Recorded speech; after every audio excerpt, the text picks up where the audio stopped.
بسم اللہ الرحمن الرحیم۔ ہمارے محلے میں ایک دائی رہتی تھی۔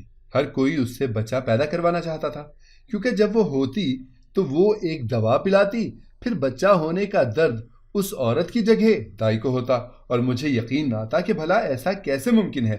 جب میں حاملہ ہوئی تو میں نے اسی دائی کو بلایا، اور یہ دیکھ کر میرے پیروں تلے سے زمین نکل گئی کہ بچہ پیدا کرتے وہ دائی۔ میرا نام نادیہ ہے۔ میری شادی کو 2 سال ہونے والے ہیں۔ میری شادی میری خالہ کے گھر ہوئی۔ میرے شوہر نوریز کھیتی باڑی کرتے ہیں۔ ہمارا گزر بسر اچھا ہو رہا تھا۔ میری ساس نغمہ بیگم بہت نیک خاتون تھیں۔ میرے شوہر میری ساس کے صرف ایک اکلوتے بیٹے ہیں۔ ان کے بعد کوئی اولاد نہ ہوئی۔ جب میں شادی کر کے یہاں آئی تو سب بہت اچھا چل رہا تھا۔ میرے گھر سے تھوڑے ہی فاصلے پر دائی خانم کا گھر تھا۔ وہ ہمارے محلے کی جانی مانی دائی تھی۔ میں نے اس کے بارے میں بہت کچھ سن رکھا تھا۔ دائی خانم جس عورت کا بھی بچہ جنتی، وہ عورت بچے کی پیدائش کا درد بالکل محسوس نہ کر پاتی۔ دائی خانم بچے کی پیدائش سے پہلے حاملہ عورت کو کوئی دوائی دیتی تھی، اور حاملہ عورت کی جگہ دائی خانم کو درد ہوتا تھا۔ مجھے یہ سن کر بہت حیرت ہوتی۔ مجھے اس بات پر بالکل یقین نہیں تھا۔ ایسا کیسے ہو سکتا ہے؟ مجھے بہت تجسس تھا کہ اس دائی خانم کا راز کیا ہے۔ یہ کیسے ممکن ہے کہ بچہ کوئی اور جنے اور درد کسی اور کو محسوس ہو؟ میری ساس شادی کے 2 سال تک وارث کو ترستی رہی۔ پھر اچانک مجھے خبر ملی کہ میں حاملہ ہوں۔ میرا پورا گھر بہت خوش تھا۔ میری ساس نے پورے محلے میں مٹھائی بانٹی۔ میری طبیعت کچھ ٹھیک نہیں تھی۔ میں نے خالہ کو دائی کو دکھانے کا کہا۔ خالہ مجھے جانچ کروانے کے لیے دائی خانم کے گھر لے آئیں۔ جب ہم ان کے گھر آئے تو مجھے ان کے گھر میں عجیب سی وحشت محسوس ہوئی۔ سارے گھر میں سامان کا بکھراؤ تھا۔ مجھے لے کر خالہ دائی کے کمرے میں چلی آئیں۔ جیسے ہی دائی کی نظر مجھ پر پڑی، میں خوفزدہ ہو گئی۔ ان کی نظریں میرے پیٹ پر ٹکی ہوئی تھیں۔ وہ کوئی ہرے رنگ کا سفوف ایک ڈبے میں ڈال رہی تھی۔ ہمیں دیکھ کر وہ ہمارے آنے کا مقصد پوچھنے لگیں۔ خالہ اماں نے اسے بتایا، میری بہو حاملہ ہے اور اس کی طبیعت کچھ دنوں سے ٹھیک نہیں ہے۔ دائی نے مجھے پاس رکھی چارپائی پر لیٹنے کا کہا اور میرے پیٹ پر ہاتھ رکھ کر جانچ کرنے لگی۔ اس کے ہاتھ بڑے ماہرانہ انداز میں کام کر رہے تھے۔ دائی نے میرے پیٹ پر اسی سفوف کے ڈبے سے ہرے رنگ کا سفوف نکالا اور اسے تیل میں ملا کر میرے پیٹ پر ملنے لگی۔ جو ہی اس نے میرے پیٹ پر وہ سفوف اور تیل لگایا، مجھے اپنے جسم میں درد بڑھتا محسوس ہوا۔ میں نے اسے روکنا چاہا، پر دائی نے کہا، صبر کرو، ابھی سب ٹھیک ہو جائے گا۔ اس نے تیل اچھے سے لگا کر مجھے بیٹھنے کا کہا اور بولی، اب بتاؤ بہو رانی، کہیں درد ہے؟ میں نے ان کے کہنے پر اپنے پیٹ اور کمر کو چھوا، پر یہ دیکھ کر میری حیرت کی انتہا نہ رہی کہ درد تو بالکل ختم ہو چکا تھا۔ میں اچھمبے سے ان کو دیکھنے لگی۔ مجھے اپنی طرف تکتا پا کر وہ مسکرانے لگی۔ میں حیرت کے سمندر میں موجزن یہ سوچ رہی تھی کہ جس درد میں میں 1 ہفتے سے تڑپ رہی تھی، دائی خانم نے ایک جھٹکے میں ٹھیک کر دیا۔ ضرور کچھ گڑبڑ تھی۔ اچانک میرے پیٹ میں درد ہونا شروع ہو گیا، لیکن میں نظر انداز کرتی خالہ کے ساتھ گھر آ گئی، کیونکہ مجھے دائی سے خوف بھی محسوس ہو رہا تھا۔ آج تک جو اس کے بارے میں سنا تھا، اب وہ سب جاننے کا تجسس مزید بڑھ گیا تھا۔ دائی خانم کے راز کا مجھے کسی بھی طرح پتہ لگانا تھا۔ ان کی نظر میں آخر ایسا کیا تھا جو مجھے بے چین کر گیا؟ میری سوچیں ان کے ہی گرد گھوم رہی تھی جب میری نظر سائیڈ میز پر رکھی اس دوائی کی چھوٹی سی ڈبی پر پڑی جو دائی خانم نے آتے ہوئے مجھے دی تھی۔ مجھے اب درد کی شدت محسوس ہو رہی تھی۔ مجھے سمجھ نہ آیا کہ کیا ہو رہا ہے۔ کچھ ہی دیر کے بعد درد بہتر ہوا تو میں دائی کے بارے میں سوچنے لگی۔ ان کی باتیں، ان کی حرکتیں کچھ عجیب تھیں، ٹھٹکا دینے والی۔ میں نے اماں سے کہا، اماں کیوں نہ جب تک میرے بچے کی پیدائش ہو ہم دائی خانم کو اپنے ہی گھر رکھ لیں؟ اس سے آپ کی فکر بھی تو دور ہو جائے گی نا، اور میں بھی تندرست رہوں گی۔ میری بات پر اماں بھی دائی کو گھر لانے پر تیار ہو گئیں، اور اگلے ہی دن دائی خانم ہمارے گھر میں موجود تھیں۔ اب میں سوچ چکی تھی کہ کسی بھی طرح ان کے راز سے پردہ اٹھانا ہے۔ اب تو میں خود بھی حاملہ ہوں، تو دائی کا راز جاننے میں مجھے آسانی ہوگی۔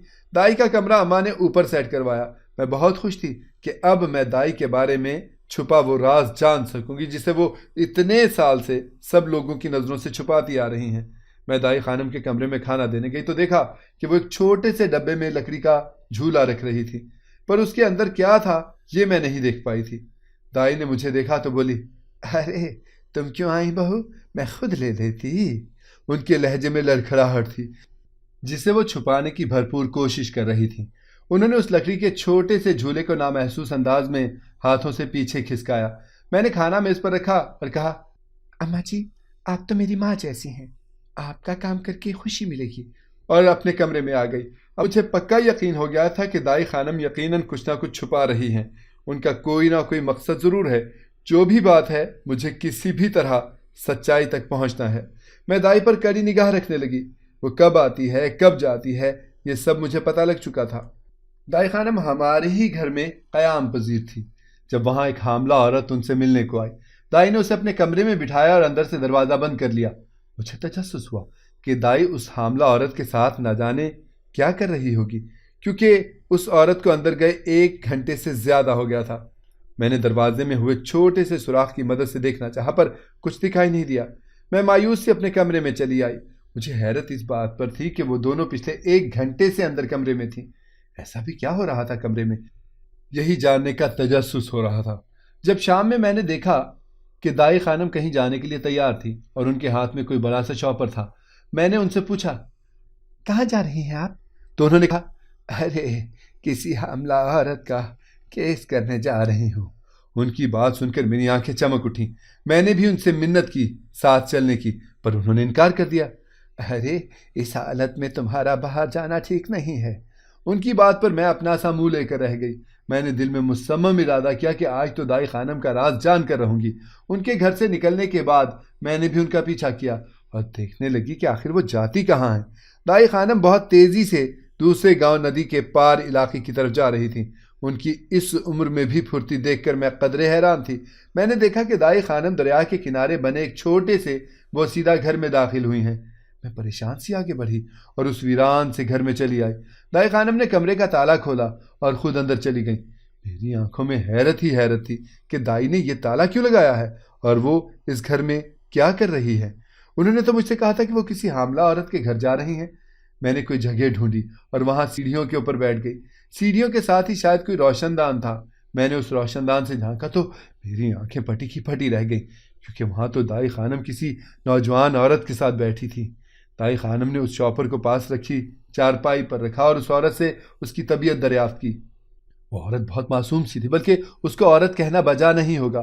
وہ تو ایک 18 سال کی لڑکی لگ رہی تھی۔ اس کے چہرے پر چھائی معصومیت کسی کا بھی دل موہ سکتی تھی، لیکن سوال یہ تھا کہ کون ہے یہ لڑکی اور دائی خانم نے اسے اس طرح آبادی سے دور چھپا کر کیوں رکھا ہوا ہے۔ مجھے اسی پریشانی میں پتہ نہیں چل سکا کہ کب ایک چھوٹا سا 2 سال کا بچہ میرے پاؤں سے لپٹ گیا۔ اس بچے کو دیکھ کر میری آنکھیں حیرت سے پھٹنے کے قریب تھیں۔ وہ بچہ ہو بہو اندر بیٹھی اس خوبصورت لڑکی کی پرچھائی تھا۔ مجھے یقین کرنا مشکل لگ رہا تھا کہ یہ اس لڑکی کا بچہ ہے۔ وہ تو خود بہت چھوٹی تھی۔ وہ بچہ مجھے ہمک ہمک کر اپنی جانب متوجہ کر رہا تھا، پر میں حواس میں ہوتی تو کچھ کرتی۔ تبھی اچانک بچہ رونے لگا۔ دائی خانم اور وہ لڑکی دوڑتے ہوئے باہر آئے اور مجھے اپنے سامنے دیکھ کر ان کی رنگت زرد پڑ گئی۔ دائی خانم کاٹو تو لہو کے مزداق میرے سامنے مجسم کھڑی تھی۔ وہ ششدر سے مجھے دیکھ رہی تھی کہ میں یہاں کیسے آ سکتی ہوں۔ اس لڑکی نے جلدی سے بچے کو گود میں لیا اور چپ کرانے لگی۔ اب تو اس بات میں کوئی شک نہیں رہا تھا کہ وہ بچہ اسی لڑکی کا ہے۔ میں دائی خانم کے پاس آئی اور ان سے کہا، یہ سب کیا ہے دائی خانم؟ کون ہے یہ لڑکی اور یہ بچہ کیا اسی کا ہے؟ آپ کی یہاں موجودگی میرے لیے بہت بڑا ثبوت ہے۔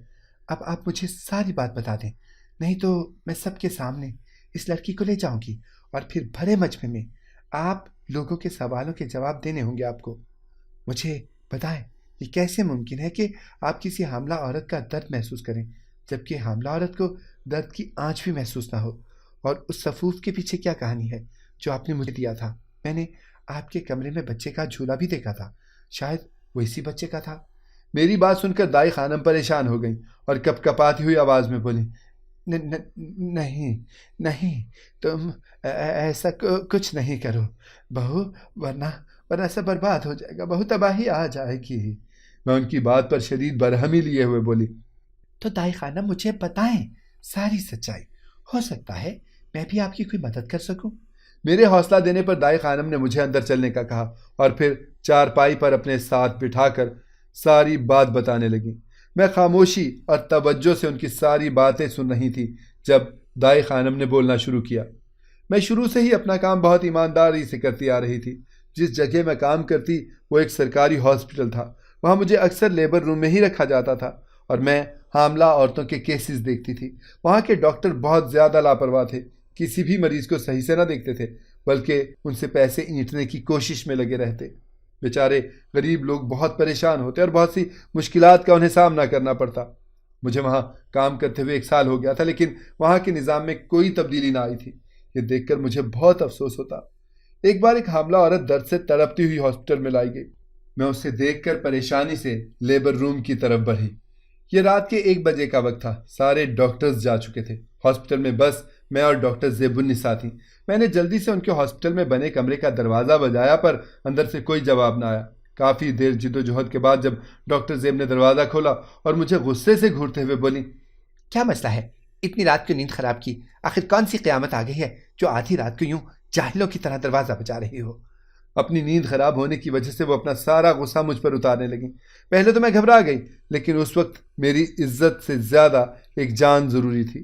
میں نے ان سے کہا، ڈاکٹرنی صاحبہ، ابھی ایک حاملہ عورت درد سے تڑپ رہی ہے، شاید بچے کی پیدائش کا وقت قریب ہے۔ میری بات سن کر وہ ناک چڑھا کر بولی، کیا مصیبت ہے، اسے بھی ابھی آنا تھا، خواہ اتنی رات کو نیند خراب کرتی۔ اور بڑبڑاتے ہوئے اندر کپڑے بدلنے چلی گئیں۔ کچھ ہی دیر میں لیبر روم میں افراتفری مچ گئی تھی۔ ڈاکٹر زیب نے اپنا کام شروع کیا اور اس عورت نے ایک بیٹی کو جنم دیا۔ ڈاکٹر زیب اس پورے وقت میں نیند میں جھول رہی تھی۔ ان کو پتہ نہ چل سکا کب انہوں نے اس عورت کو زخم دے دیا۔ وہ عورت زخم کی تاب نہ لا سکی اور وہیں دم توڑ گئی۔ میں پھٹی پھٹی آنکھوں سے یہ سارا منظر دیکھ رہی تھی۔ اس عورت نے مرنے سے پہلے جو الفاظ کہے وہ آج بھی میرے وجود پر قیامت بپا کیے ہوئے تھے۔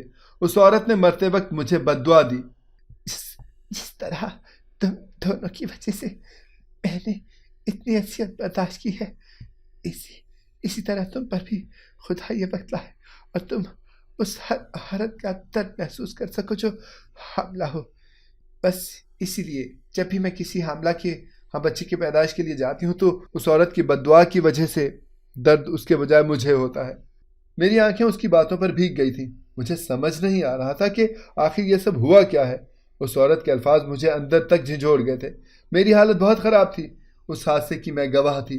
یہ سب میری آنکھوں دیکھا حال تھا۔ مجھے اب صرف یہ فکر تھی کہ اس بچی کا کیا ہوگا۔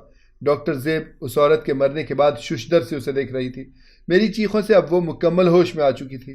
ساری نیند بھگ سے اڑی تھی۔ جب اس عورت کو دیکھا، ان کی ذرا سی لاپرواہی کی وجہ سے وہ عورت اپنی جان سے ہاتھ دھو بیٹھی تھی۔ میرا پور زخم ہوا، دل خون کے آنسو رو رہا تھا۔ میری گود میں پڑی بچی رونے لگی۔ میں نے ڈاکٹر زیب کو غصے سے دیکھا اور ان سے کہا، یہ آپ نے کیا کر دیا؟ ایک معصوم جان کا قتل کر دیا۔ اور یہ بچی، اس کا کیا قصور تھا جو اسے یہ سزا ملی؟ ابھی تو اس نے ماں کا لفظ بھی محسوس نہیں کیا تھا۔ کیا ہوتا اگر آپ اپنی نیند قربان کر دیتی؟ آپ کو ایک انسانی جان سے زیادہ اپنی نیند عزیز تھی۔ میری باتوں پر پہلے تو وہ گھبرا گئیں اور پھر بولی، تم پاگل ہو، مجھ پر الزام لگا رہی ہو۔ یہ سب تو تمہاری وجہ سے ہوا ہے۔ تم نے صحیح سے اپنا کام نہیں کیا۔ اگر تم نے میرا یہ راز کسی کو بتانے کی کوشش کی نا تو میں تمہیں پولیس کے حوالے کر دوں گی۔ میں اچھی طرح جانتی ہوں تم جیسی عورتوں کو پیسوں کے لیے کچھ بھی کر سکتی ہو، لیکن میں ایسا نہیں ہونے دوں گی۔ ڈاکٹر زیب نے مجھے کچھ پیسے تھمائے اور کہا، اس بچی کو لے کر یہاں سے دور چلی جاؤ۔ میں نے انکار کرنا چاہا، لیکن میں یہ بھی سمجھ گئی تھی کہ ڈاکٹر زیب مجھ سے زیادہ طاقتور ہیں۔ میں غریب ان کا مقابلہ نہیں کر سکتی تھی، لیکن اگر اس بچی کی پرورش کروں تو شاید کچھ نیکی ہاتھ آ جائے۔ میں اس بچی کو لیے یہاں آ گئی اور لوگوں کی بے لوث خدمت کی۔ میں اس چھوٹی کی گڑیا کا بھی بھرپور خیال رکھتی تھی اور اس کی ہر ضرورت پوری کرتی۔ جب یہ 18 سال کی ہوئی تو میں نے اس کا نکاح کر دیا، پر اس کا شوہر جواری نکلا اور وہ میری اس پھول سی بچی کے ساتھ ظلم و ستم کرتا۔ میں اسے اپنے ساتھ لے آئی، تب مجھے پتا چلا کہ یہ حاملہ ہے۔ لوگوں کے تانوں اور نشتروں سے بچنے کے لیے میں نے اسے سب کی نظروں سے چھپا کر رکھا۔ مجھے معلوم تھا کہ ایک اکیلی عورت کو یہ معاشرہ کبھی قبول نہیں کرے گا۔ گڑیا نے میرے ساتھ ہی یہ 9 ماہ گزارے اور ایک پھول سے بیٹے کو جنم دیا جو اسی کی طرح دکھتا تھا۔ میں نے گڑیا کو اس گھر میں چھپا کر رکھا اور اس کے بیٹے کو بھی دنیا کی غلیظ نظروں سے بچایا۔ میری گڑیا کے ساتھ جو ہوا میں نہیں چاہتی تھی کہ کسی کے ساتھ بھی ہو۔ بہو رانی، یہ ہے میری کہانی۔ میں نے بہت مشکلات پار کر کے گڑیا کو پالا ہے، اس کی پرورش کی، لیکن اسے اچھے نصیب نہ دے سکی۔ یہ نصیبوں کی ماری شادی کے چند مہینوں کے بعد ہی میری دہلیز پر چلی آئی۔ میں اکیلی چاند اس کا دکھ سمجھتی تھی۔ میں نے اسے سہارا دیا، بچپن سے ہی اسے ماں بن کر پالا تھا، اور اب اس کی زندگی سنوارنا بھی تو میرا ہی کام تھا نا۔ گڑیا بھی جو کہ ماں کے عہدے پر ماشاءاللہ فائز ہو چکی تھی، تو اسے اپنے جینے کی نئی وجہ مل گئی تھی۔ یہ اپنے بچے کو ہی اپنی کل کائنات سمجھنے لگی اور اپنا غم بانٹنے لگی۔ میں اپنی محبت کے ہاتھوں مجبور اس کی محبت کے لیے دور تک یہاں چلی آتی اور اس کی ہر ضرورت کا خیال رکھتی۔ میرے لیے یہی میرے زندہ رہنے کی وجہ تھی۔ میں ان کو کسی قیمت پر بھی کھونا نہیں چاہتی۔ جب کوئی عورت حاملہ ہوتی تو میں اسے صفوف میں دوا ملا کر دیتی، جس کی وجہ سے انہیں درد کم ہوتا تھا۔ وہ دوا خاص جڑی بوٹیوں سے بنائی گئی تھی۔ اس دن جو حاملہ عورت مجھ سے ملنے آئی تھی وہ بھی بہت مجبور تھی۔ اسے 5 سال کے بعد حمل ہوا تھا۔ وہ بہت کمزور تھی۔ میں نے اس کی جانچ کی اور اسے خوب دیکھ بھال کرنے کا کہا۔ اس نے مجھے بتایا کہ اس کا شوہر اسے طلاق دینے کی دھمکی دیتا ہے۔ بیٹا، اولاد نہ ہونے پر میں نے اس کی مدد کرنے کی ٹھانی ہے اور اسے وہی تیل دیا جو درد کے لیے دوسری عورتوں کو دیتی تھی۔ وہ مجھے خوب دعائیں دیتی چلی گئی۔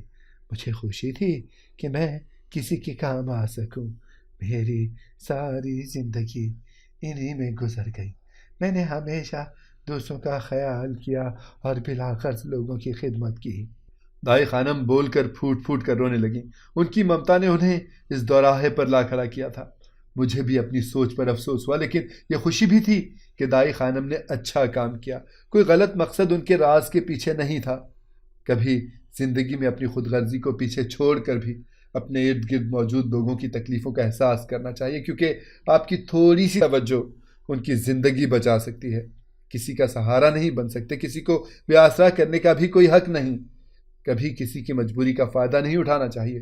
ہو سکتا ہے کہ اس کی ایک آپ کی زندگی میں اذیتوں کے باب لکھ دے۔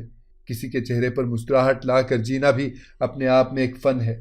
جو اسے سمجھ گیا وہ سب سے بڑا فنکار اور کامیاب شخص ہے۔ اگر آپ کو ہماری کہانی پسند آئی ہے تو اسے لائک کریں، شیئر کریں اور ہمارے چینل کو سبسکرائب کریں۔ اگلی کہانی تک کے لیے اجازت دیجیے۔ اللہ حافظ۔